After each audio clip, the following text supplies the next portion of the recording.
Moments ago, I signed an executive order directing Arizonans to stay home, stay healthy, and stay connected. Across the country, we've seen stay-at-home orders and shelter-in-place orders. If you're sick, stay home and in your house. The ones that can work need to work. We need to open our businesses. Michigan is in dire straits now. We need to get to work. Hello everyone, I'm Anna, your knowledge host. The novel coronavirus has made the world outrageously chaotic. Millions of people are ordered to stay home, no matter if they're sick or not, in order to contain the outbreak of the pandemic. Just as you have seen, the order limits the ability of people to work for a living.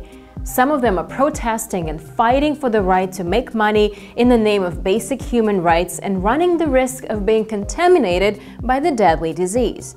However, at the same time, many more people are running a stay-at-home business instead to make a living online.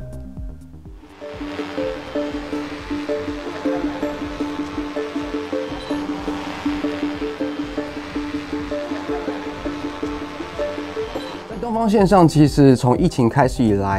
the beginning of the pandemic, iSurvey of Eastern Online has conducted 2 surveys for February and March in which consumers were asked, "Has your time at home increased during the pandemic?" The numbers are back. It turns out that for weekdays, the time at home increased by an average of 1.7 hours. During weekends, the time consumers spent at home went up 2.5 hours. In terms of the new stay-at-home lifestyle, the overall increase is obvious.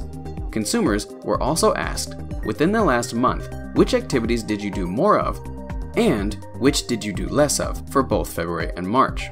The results show that activities online, like watching online shows, playing video games online, and online shopping, had all increased.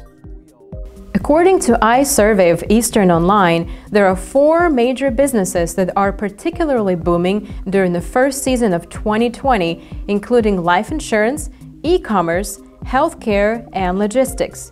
The items people purchased more online in the first 3 months are something different from our previous assessment.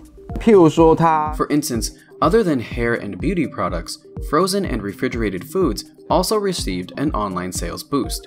Recently, if you take a look at e-commerce related websites, you can find more and more ads for fitness equipment.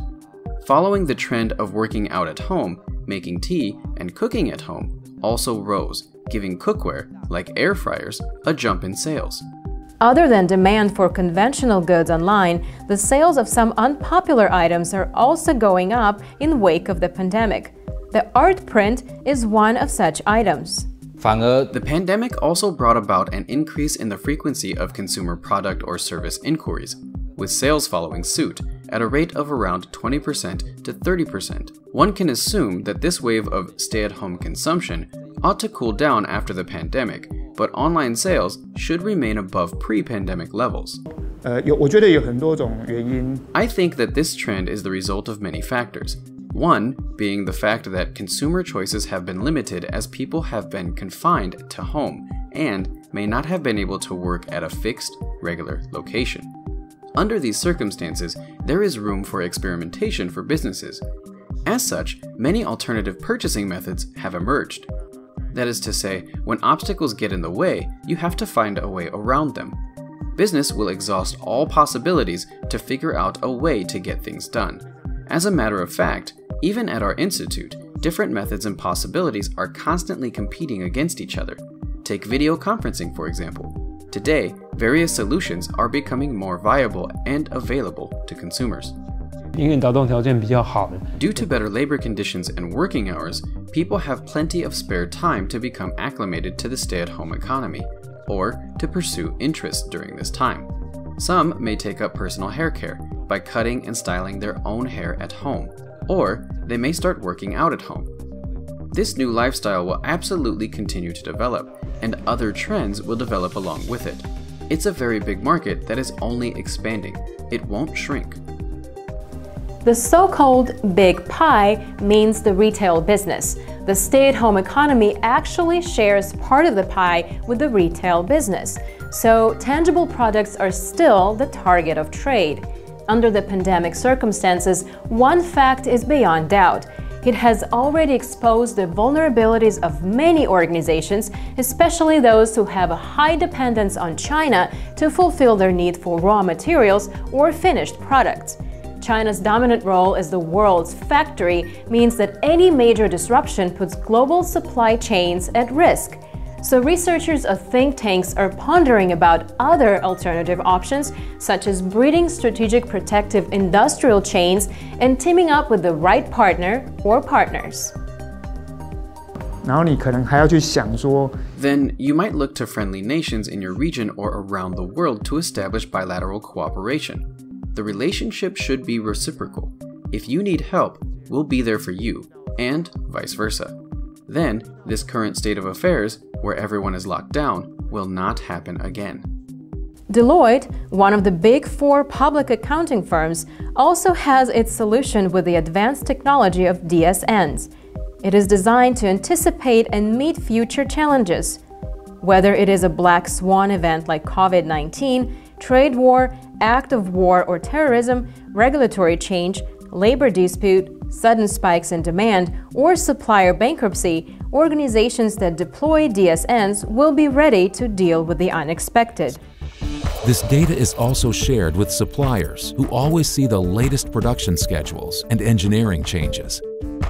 The system automatically matches consumption patterns with material availability, releasing jobs to the assembly stations in a highly flexible way. As engineers make adjustments to the component specifications, the new work instructions are automatically updated and the end product is ready for shipment. Actually, an art print agent in Taiwan is using a similar idea to form his digital supply networks. All of his affiliate painters work at homes all over neighboring townships. The demands come from buyers on the internet. For Johnny Liu, there is no such thing as a black swan event, because his business is deeply connected with stay-at-home economy online. He believes that in the future, teaching online or coaching through the internet will be the perfect solution for non-stop education. Even if you are a school teacher, you'll have to rethink your career. If you don't know how to teach online, it'll become an issue. Right now, students are taking surveys that ask questions like, do you have a computer at home? Is your home equipped with an internet connection? Do you have a tablet, and can it support an online teaching software? So what does that mean? It means that all education will be going online eventually. Absolutely. Teaching and learning online will be the mainstream of education in the future. Along with the changes from COVID-19, which are already widespread and will be long-lasting, most countries are significantly restricting social contact to avoid medical system overload. After the initial shock of these restrictions, things will adjust to the new normal, a dramatically accelerated version of the stay-at-home economy trend. I'm Anna. Thanks for watching this episode of Knowledge Online. Stay tuned. You can find more on Funday website. And you can buy a new issue of our bilingual Funday magazine at Ashley Bookstore and Kingston Bookstore now. See you there!